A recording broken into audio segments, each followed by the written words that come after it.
not a lot of bells and whistles. It's just very just old school, very just like back to the roots of just like good lyricism, good beats.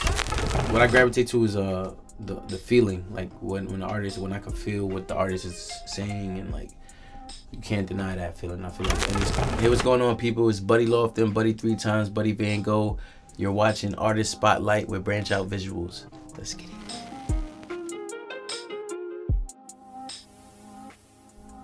Yeah, so Buddy Lofton came from my dad. Was basically like growing up in the house. That was basically like my nickname. Called me Buddy, and then he just anytime he meet people in the street, he's like, "Hey, what's up, Buddy?" So that was always a thing.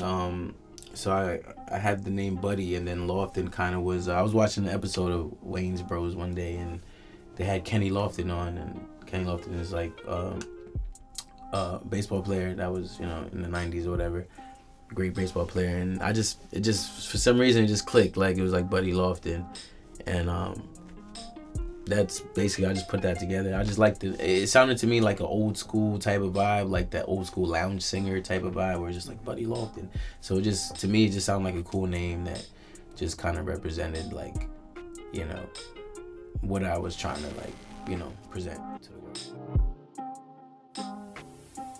Just gotta say Biggie.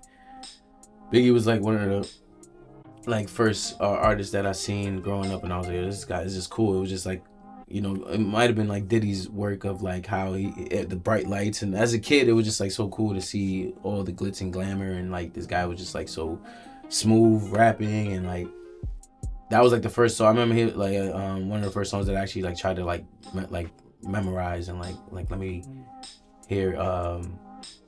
More Money, More Problems. It was More Money, More Problems, and like Hypnotized. Those are like records that I was like, oh, what? You know what I mean? And I feel like it still shows. Like I feel like I quote Biggie in almost every project I do. Like I have like a line, from Biggie just to pay homage. And but Biggie was one of the biggest ones. Jay-Z, Nas, James Brown is a big inspiration. Kid Cudi.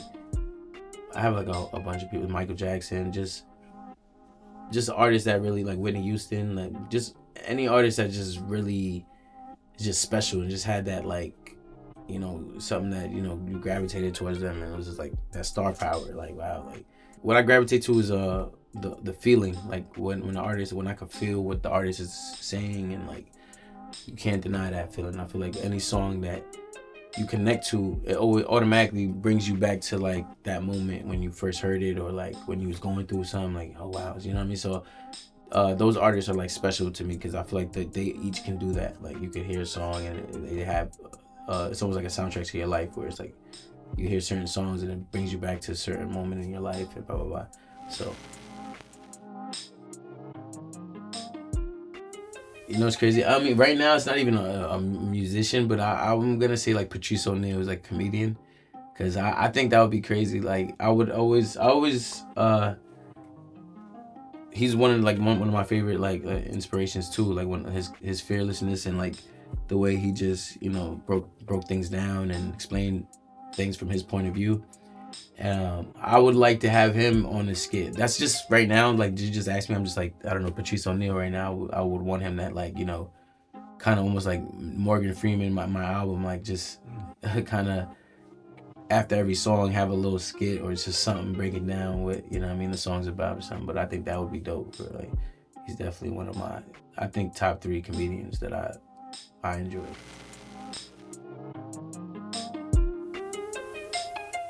Polished is me and my producer Josh Lamont, theme music Josh. We came together again, and like we collaborated. He produced all the beats and I rapped on it.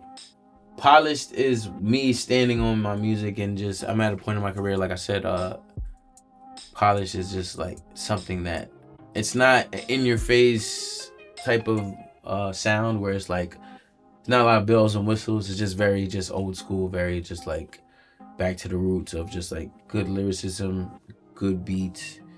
So I'm at a point where I do feel polished. I'm confident in my abilities, and I wanted to showcase all my abilities in a focused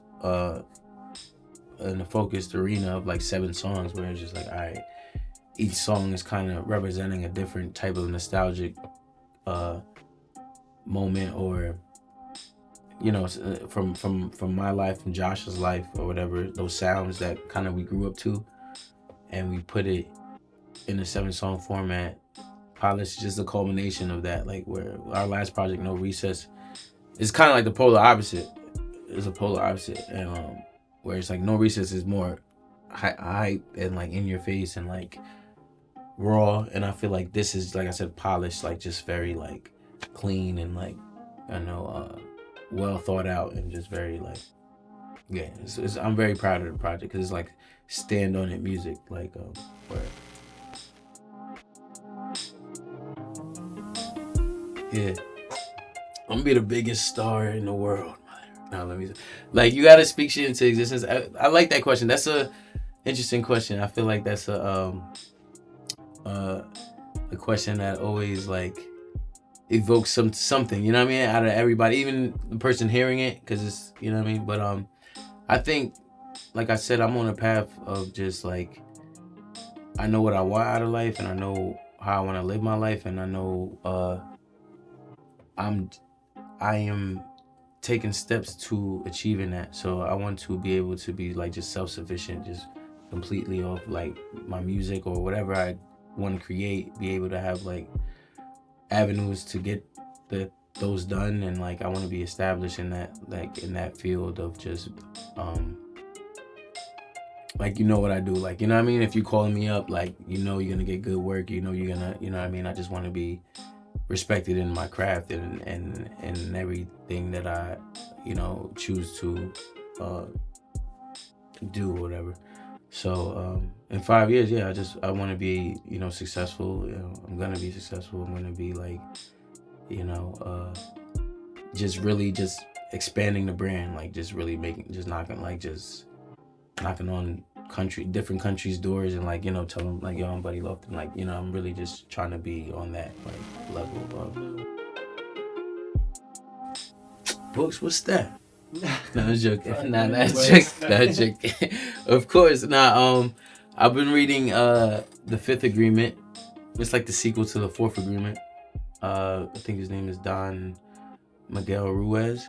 It's like a self-help book, like just telling you certain agreements in life that you should make with yourself, and like to understand like certain things, like everything is not personal. I'm kind of like LeBron James with my books right now. Like I'm reading like I'll get a bunch of books, and you know what I mean, but it's I'm still reading it. I'm probably like I'm like chapter 3, so I can't really get too crazy into it. Hey, what's up, people? You've been watching Artist Spotlight with Branch Out Visuals. I am Buddy Lofton, Buddy 3 times, Buddy Van Gogh. Polish is out right now. Thank you again for watching. Follow me, Buddy Lofton, at BUDDYLOFTON on Instagram, everywhere.